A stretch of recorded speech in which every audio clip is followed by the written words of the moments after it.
Hi అండి, అందరూ బాగున్నారా? ఇవాళ వెజ్ నూడిల్స్ ట్రై చేస్తానండి. నూడిల్స్ కి వేడి నీళ్ళు పెట్టుకుంటున్నా. వాటర్ లో కొద్దిగా ఆయిల్ వేసుకున్నాం కదండి, కొద్దిగా సాల్ట్ వేసుకున్నాం. వాటర్ హీట్ ఎక్కాక నూడిల్స్ వేసుకుంటాం. వాటర్ మరుగుతున్నాయండి, నూడిల్స్ వేసుకున్నాం. కొద్దిగా ఉడికాక తీసి పక్కన పెట్టి 90% ఉడికిందండి. 10% మనం తాలింపు వేసుకుంటాం, దాంట్లో మగ్గింది. ఇప్పుడు వడకట్టుకుందాం. ఇప్పుడు కొద్దిగా కూల్ వాటర్ పోసుకుందాం. పక్కన పెట్టుకొని తాలింపు వేసుకుందాం. కడాయి పెట్టుకొని 2 చెంచాలు ఆయిల్ వేసుకుందాం. ఆయిల్ వేడెక్కిందండి, అల్లం వెల్లుల్లి ముక్కలు వేసుకుందాం. ఇప్పుడు ఆనియన్ వేసుకుందాం, పచ్చిమిర్చి ముక్కలు, కొద్దిగా కరివేపాకు. ఇప్పుడు ఒక కప్పు క్యారెట్ ముక్కలు వేసుకుందాం, కొద్దిగా క్యాప్సికమ్ ముక్కలు, ఒక కప్పు క్యాబేజీ.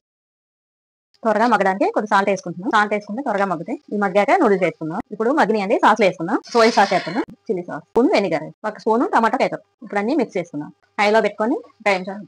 ఇప్పుడు నూడిల్స్ వేసుకుందాం. ఇప్పుడు మిక్స్ చేసుకుందాం. మొత్తం మిక్స్ అయ్యేలా కలుపుకోవాలండి, అప్పుడు టేస్ట్ బాగుంటుంది.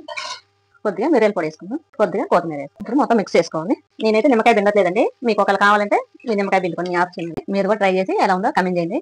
కొత్తగా నా ఛానల్ చూసేవారు సబ్స్క్రైబ్ చేయండి, నాకు కొంచెం సపోర్ట్గా ఉండండి.